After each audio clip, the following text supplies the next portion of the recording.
Welcome to Custom Home Builder Solutions, a web-based software, also known as CHS, a standalone accounting suite focused on job costing and profit management for professional home builders.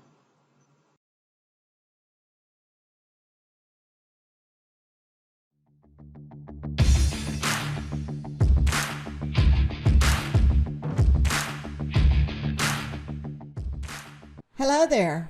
My name is Carol King and I am the developer of Custom Home Builder Solutions, also known as CHS. My degree is in accounting and I have years of experience working with hundreds of home builders.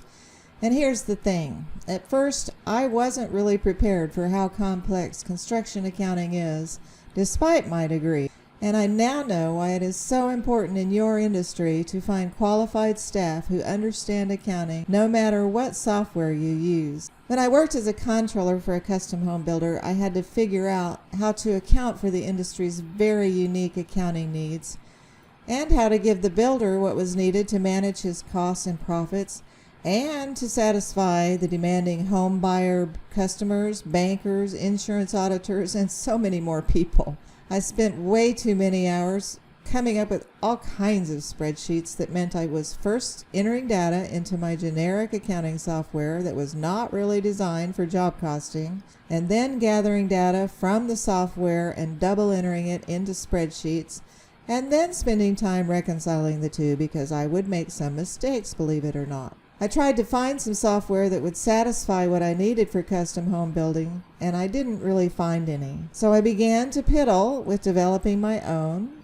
Other builders heard about it, encouraged me to continue by becoming my test cases, and CHS was born and has been in use by builders for 20 years as of 2021. So together with all those builders, we have come up with a way for me to give you the accounting tools I know so much about, combined with the tools the builders taught me they also needed in the software, and also the tools to get rid of all those pesky spreadsheets. My goal has been and continues to be to give you and your bookkeeper accountant peace of mind in a very complex accounting industry. And while I cannot be your accountant really, CHS will definitely give your qualified accounting team and you the tools that you will recognize and that you know you need. I'd really like you to understand exactly what CHS is. It is a standalone, powerful, and comprehensive accounting software specifically designed for the home builder industry. In other words, it has all of its own accounting features and all of the financial reports that any accountant would expect and more. CHS is also an active, real-time job costing program that includes tools for the owner, builder, and field that will instantly interact with accounting data. This means that you can instantly produce job cost variance reports between the original budget or estimate and accounting job costs that are entered by accounting. It also means that the original job budget, change orders, committed costs, or purchase orders and accounting data are brought together to monitor your ever-changing expected costs, contract balances and gross profit as of today by job, produce financial statements, cash balances, trial balances, and ledgers by job. Draw requests for various types of contracts can be instantly produced, and so much more. And I'd like to make this very clear. CHS is not integrated with some other generic software like QuickBooks. You don't have to have a field software that somehow integrates in order to get the field together with the accounting. It is all in one place. So CHS is instead of other accounting software. CHS is a web-based software that is provided on a monthly subscription basis. All you need is a web browser and your team instantly is networked, and there's no need to install the software or any software updates. Bottom line, CHS is based on best practices and is designed for the professional home builder that wants to put those practices into action for best profits, for their future existence, for reputation building, and for peace of mind. While there's no way around it, construction accounting is just not easy, and it is far more complex than most typical accounting, believe me. It is so different and so unique that one of the largest and most complex sections of the IRS tax code pertains solely to the construction industry. And again, there's no way around it except that you should have available an accountant that understands construction accounting, whether they work for you on staff or they oversee a bookkeeper that needs some help with how they post things and how they do things for the construction industry in accounting. I cannot emphasize how important that is for you. So what makes accounting for home builders just so unique? Let's take a look at some of those unique things and the tools CHS has to make handling them so much easier. One of the first things that makes accounting for home builders so unique is that builders, they're just not simply buying and selling a line of products, and they're not manufacturing the same widgets over and over again. Every home that is built is usually unique. They can take several months to complete, and the end contract price and estimated costs often change as you go. So one of the first things that I wanted to create when I started developing for the web is a screen that would show how your estimated costs are changing as you go. Generally, builders will start out with an estimate or budget for what they think the cost might be and make some agreement with the home buyer. Then various things happen after you get the contract. They might do change orders. Purchase orders might be issued for higher or lower than what you originally estimated for certain cost centers, or the actual cost that you pay can be higher or lower than what you originally estimated. CHS, when you open this window, instantly gathers all of the numbers needed to figure out whether your estimated costs are headed over or under your originally budgeted amounts. You can open this every day, all day long, and it's instantly in real time updated because you are connected to the accounting program and able to bring in your actual costs that you've either paid or not paid. It will also show you how much is outstanding to pay. And based on that estimated cost at completion today, we'll get on to, after we show this screen a little bit, we'll show how the balance is due on contracts based on what type of contracts they are, especially a cost plus one that might be changing every day based on how those costs are changing. So let's take a look at this ECC worksheet for a little bit. Knowing where your estimated costs at completion are headed every single day makes a big difference to you, the builder, as far as knowing how far over and under you are going in your costs and how that's affecting your gross profit. It also makes a great big difference to your home buyers because they like to know where their contract balance is heading also, especially if it's a cost plus job or if it's a fixed contract and they've done some change orders. I will show you how quickly CHS, because of knowing what your current estimated costs at completion are, can quickly come up with contract balance reports for the home buyer and for you to look at without somebody making a whole bunch of spreadsheets to figure out what these estimated costs of completion are and how the change orders, etc., are changing and affecting that. First of all, on this spreadsheet, I'd like to tell you that there are so many things that you can drill down on to see everything behind the numbers that you see on this window. So let's quickly just drill down on what the actual costs are for one of our cost centers, framing labor, so that you can see a list of what those numbers are. Now, if you decide that one of these things that have been entered by accounting have been posted to the wrong cost code, you can use a pencil edit icon and change it. The other thing that you can see by looking at this is what is unpaid and what is paid and why. For example, in this one, you can see that you withheld some retainage that is not paid yet. Also, if you see a paperclip icon here, you can drill down on and actually see an uploaded copy of the original bill that was used to post this payables entry. You can also upload one right now if you don't have one yet. When you close those actual costs, the estimated cost at completion worksheet will automatically recalculate itself. Now, can you imagine if you're using a field software that might bring up something that is integrated and imported stuff from QuickBooks so that you can look at those actual costs? Can you imagine just changing those actual costs right there on screen without going and having to synchronize something to QuickBooks and then bring it back in and then somehow get a sheet like this updated? Another way to see all of the detail, the accounting detail behind the numbers on the worksheet, is a great big report that we call the Variance Cost Approval Report behind the EC Tools and Reports menu up here. This is a piece of that Variance Cost Approval Report. You can see the original budget, the original total of POs, the estimated cost at completion over here, etc.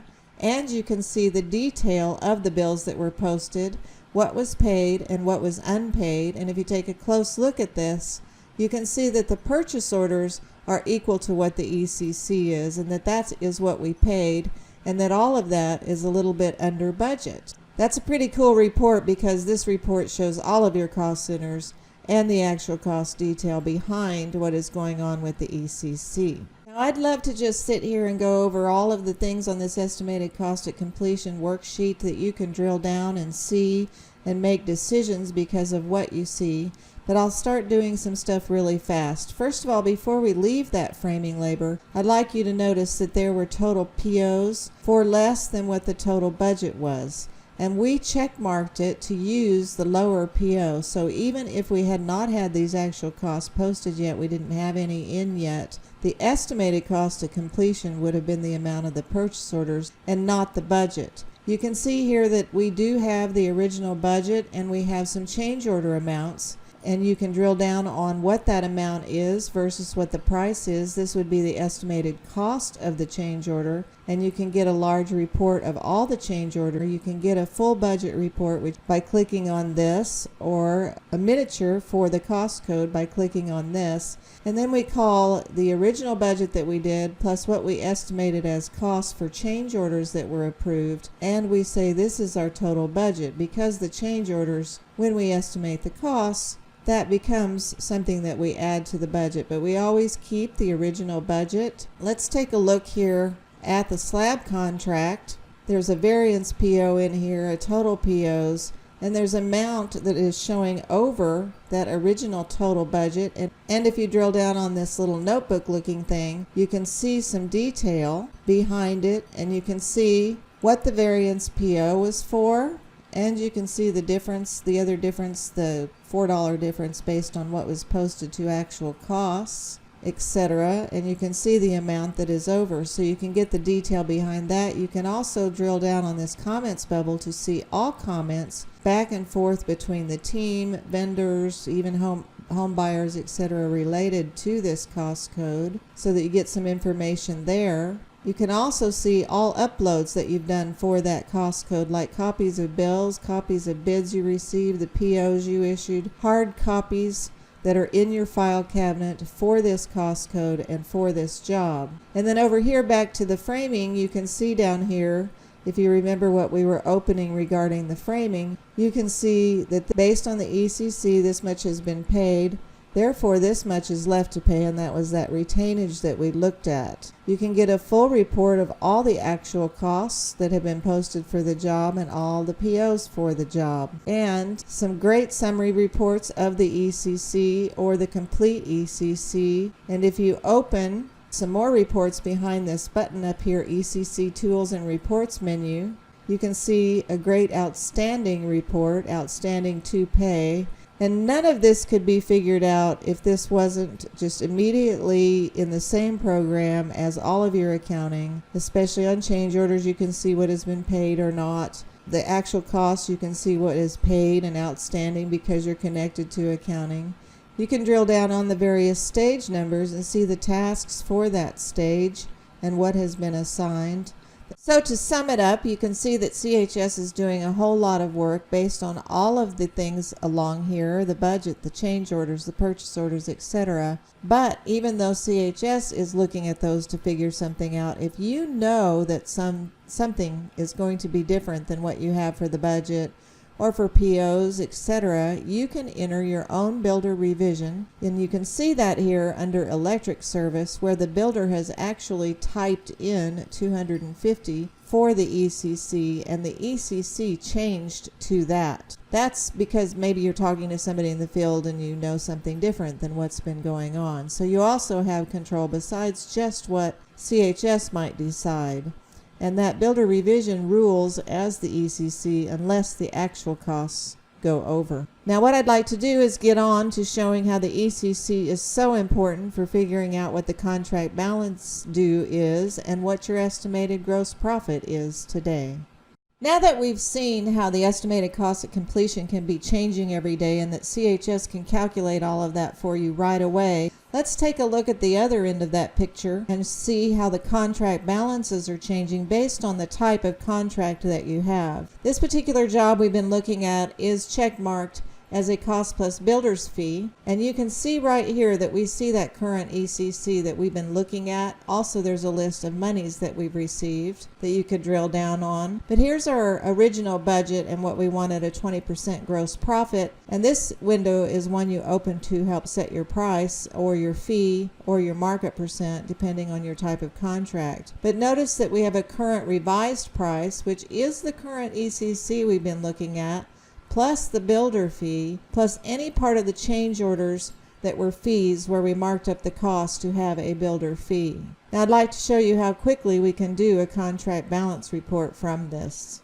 Now if that home buyer on a cost plus builder fee contract asks you today where you think it's heading and what your balance is on the contract as of today, you would really impress them by being able to show them what your estimated costs at completion are today and give them the detail behind that because they are a cost plus customer, plus your builder fee, plus any fees on change orders that they have requested since you did your original contract, and you can give them a detailed list of that. Then on this report, you will see how many revenues have been received, the total of revenues, and what their contract balance due is.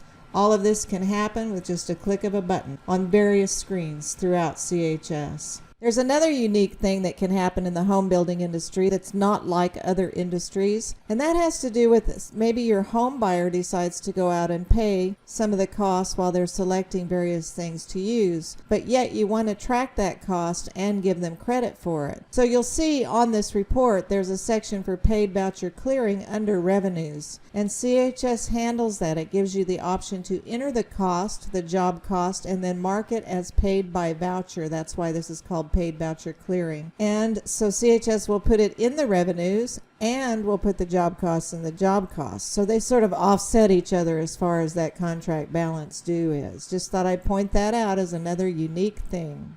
I quickly went and changed the contract type on this job to a cost plus markup instead of builder fee to show you the difference in the revised price that CHS will calculate for that. First of all, there is our estimated cost of completion, but now what we're showing is an agreed upon markup percent to put on all costs. Therefore, even change order costs don't even come into play on this screen because it's going to be all costs marked up at 25%, and it calculates what the amount 25% is of this estimated cost of completion and comes up with the revised price. It shows the revised price over here and the same revenues received and what the contract balance due is, which is a little bit different than if it's a cost plus builder fee. Now I've jumped back to the screen where we set the price from the budget, etc. originally that we saw a minute ago when it was cost plus fee, but I've checkmarked it as fixed contract. And at the time they were doing the budget and coming up with the contract, they set a price for this job based on probably ECC and some profit percent that they desired. But anyway, here's the fixed price minus the job budget and the original estimated profit. Then the revised price is the fixed price again, plus the total of change order prices that you came up with when you did the change orders, plus something called an allowance adjustment. The allowance adjustment has to do with agreeing with the customer that certain items on your proposal are marked as allowance items, and if they go over spending when they make their choices on that, you will be charging them an allowance, an amount, and adding it to their price. So this is the revised price. Over here we have the revised price minus the current estimated cost at completion, just for our review, to see what our revised profit percent is and what the difference is. And on that allowance adjustment, if you had clicked on it, a report like this would open showing you where it came from. You can see the budgeted allowance for each of your cost centers. Then you can see that ever famous estimated cost of completion, what we think based on committed costs, etc., the ending cost will be, and what the difference is, and then marking it up and then coming up with a difference with a markup percent based on our cost plus markup contract and what that allowance adjustment is over here on the right. And boom, here is our contract balance report for the contract type of fixed for Smith John. I already went over on the previous screen how this was calculated as the revised price, current price less revenues received, for the current contract balance. Now try to imagine how long it would take you to do all the spreadsheets to come up with the estimated cost of completion, to figure out what your estimated cost of completion are on your allowances, and then to figure out what your contract price due today is, to go look up all the revenues to take away from it. I imagine you could be doing that with lots of spreadsheets.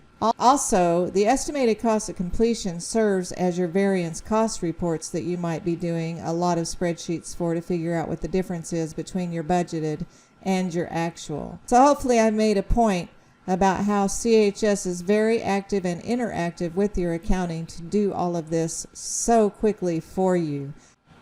Now here's a great screen that the owner can click right away to see where the gross profit is heading on every single active open job. We went into this extensively in another video that is an introductory video on our website called Are You Ready to Step Up to CHS? We went over these various things and in detail about a report that is a gathering of all of these numbers and how that reads, that shows what's outstanding, where the gross profit is heading, what the cash flow balance is, and all sorts of things. So I'm not going to get all into it, but I wanted to just point out this screen again.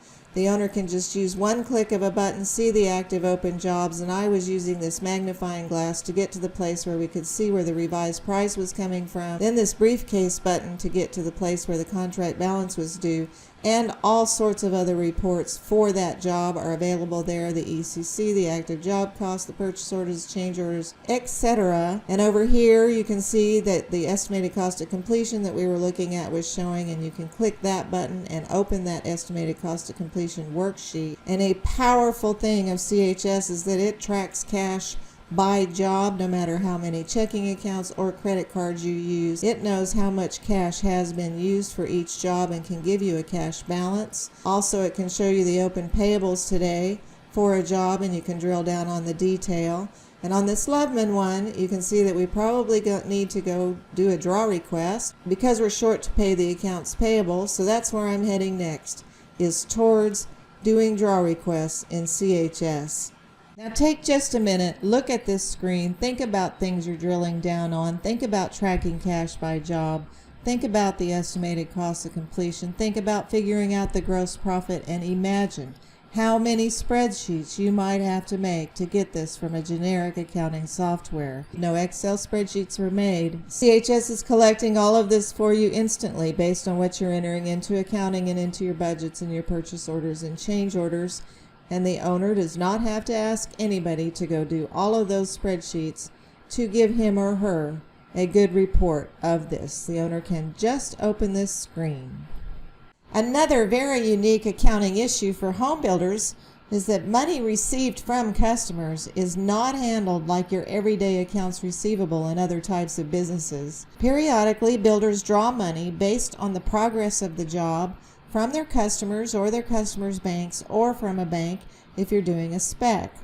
These are generally referred to as interim draw requests in home builders' offices. When I hear somebody talking about how they're taking a week out to do all of their billing when they do not have CHS and figure out everything they need for those draw requests, I always think, you need to just get CHS so you can click a couple of buttons and get that draw request out for that job. Depending on the type of contract or lender requirements, those draw requests might be based on different things, which means it is not your basic accounts receivable. They might be based on percent complete, usually when you have a fixed contract job, or on costs incurred plus a set builder fee for cost plus builder fee type jobs, or on costs incurred plus a markup percent for cost plus markup jobs, or something your bank requires for specs. So let me just show you what I can about draw requests really quick without taking too much time. Now I've opened CHS to show you about draw requests, and we're looking at our Smith John job, which is a cost plus fee. And I'd like to quickly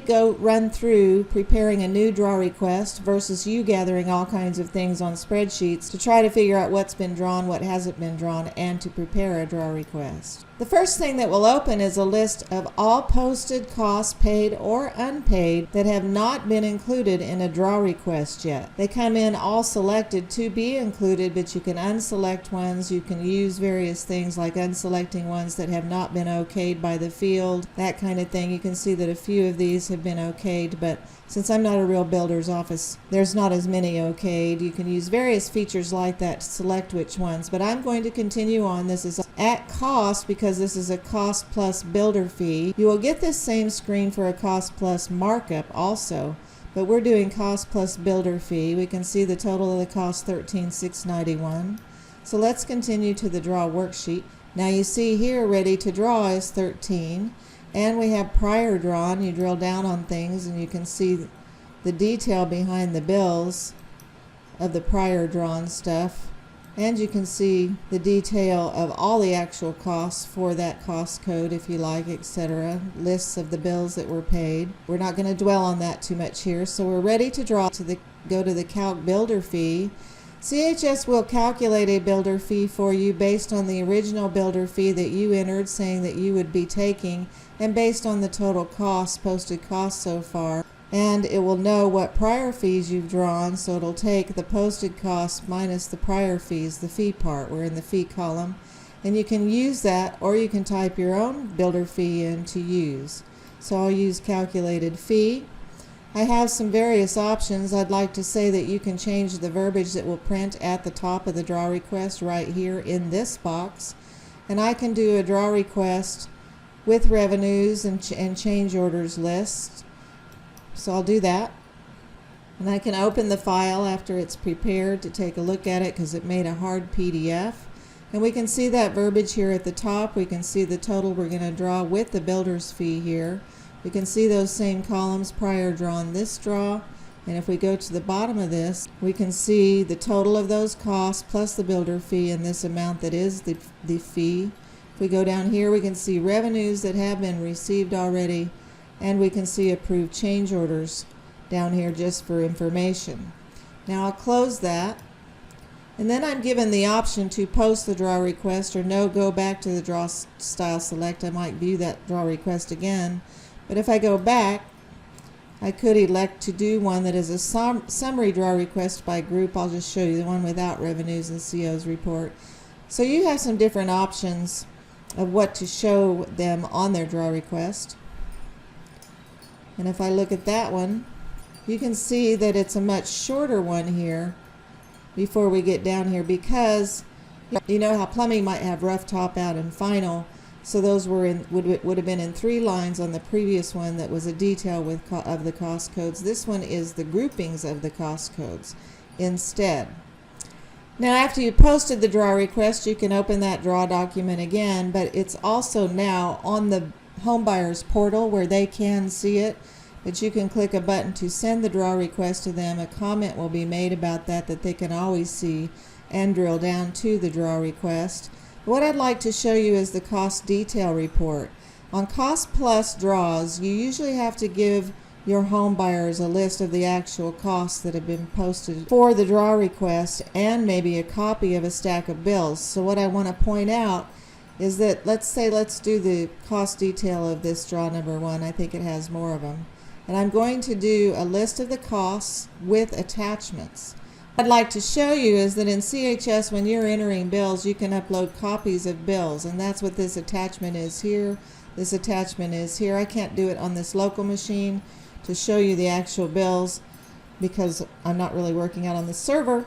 Anyway, just think how handy it would be that you send them a list of the various bills for the draw request that is active, and they can drill down to copies of bills. This means you're not running around making a stack of copies of bills to go with it or to give them a list of what was on the draw request. CHS knows. I did draw number 1 there, but I could have done it for 5, but I didn't have a lot of attachments to those, so I didn't do that. So I wanted to show you how quickly that was for cost plus fee. Now let me go to one that is a cost plus markup. I'm going to select a job that's going to be a cost plus markup one that we have not done a draw for before. And I'm going to say I'm going to select cost plus markup type of draw request. And I get the same thing, a list of the things that have not been drawn yet. I haven't posted very many things to this job, but we will be drawing the marked up costs when we go to this worksheet. And it's showing ready to draw, that 5250. Prior drawn had been none yet. So we'll store, print, and do that one. And we'll take a look at that draw request. Let's open that one and take a look at it. So there's the amount we're drawing. You see prior drawn and the cost that we're drawing and what they're for. You'll see the revenues we've received, which isn't much, etc., because it's a testing one. But you can see that it's not coming down to the bottom and doing a builder fee. It's just doing the total. So it could, because it's cost plus markup. I'm not going to post this one, but you would get the same kind of screen that lists all the previous draws. Now I'll do one that is a fixed contract, which would be a % complete draw request. We've done a couple of them, but let's see if we want to prepare a new draw request. CHS is giving you a list of actual costs that have been posted that you could use to make a decision about what % you want to draw this time. But what you do is you do % complete, and it's calculating that based on the costs that have been posted. So I'll say use this, and it'll put it in, and it'll put that amount in ready to draw. Let's say I just want to go ahead and draw all of it for rough electrical, even though we haven't posted any actual costs yet, and I'll just say use this 100%. Or you could, on these, just have typed in, let me do that again, you can just type in a % if you like. So now we have ready to draw 20,000. Go store, print, do our draw request with revenues and change orders, which is the one I like the best. You can do the summary by group for all of these. Let's take a look at that one. What that screen before was is where it's storing and telling you you can tag these because these are being stored in your file cabinet. But you can see the total drawn and the amount that we're requesting based on the %. It'll show how much was prior drawn, and then this draw, like the one that we were including here, the ones that we just did to include, and maybe there was some other stuff already there being ready to draw from working on it before. But you can see that it is just instantly giving you that draw request. And I'll say yes, post that draw request. And now we have a third one. We have the same options here, except on a % complete. If you do cost detail, it'll tell you this is % complete for a fixed contract, and so the cost detail is not relevant here. So that's how quickly you can do draw requests in CHS without a week-long thing to do the billing. Now I'd like to show you real fast, back on the home menu, I'm going to go to the active jobs dashboard, and I'm going to do our cost plus job Smith John. And on the approved, posted, unpaid job costs that the field can open, just for jobs, not the overhead bills, if they're approving the bills to pay that has been posted in accounts payable that are job costs that haven't been paid yet, or they can see over here which draw requests these costs were included on. And if they're green, that means it's been check marked, we have received the draw. And if they're red, that's the draw I just did. If they're red, we have not received the draw, so maybe that makes a difference in your internal stuff about whether you're approving them to pay or not.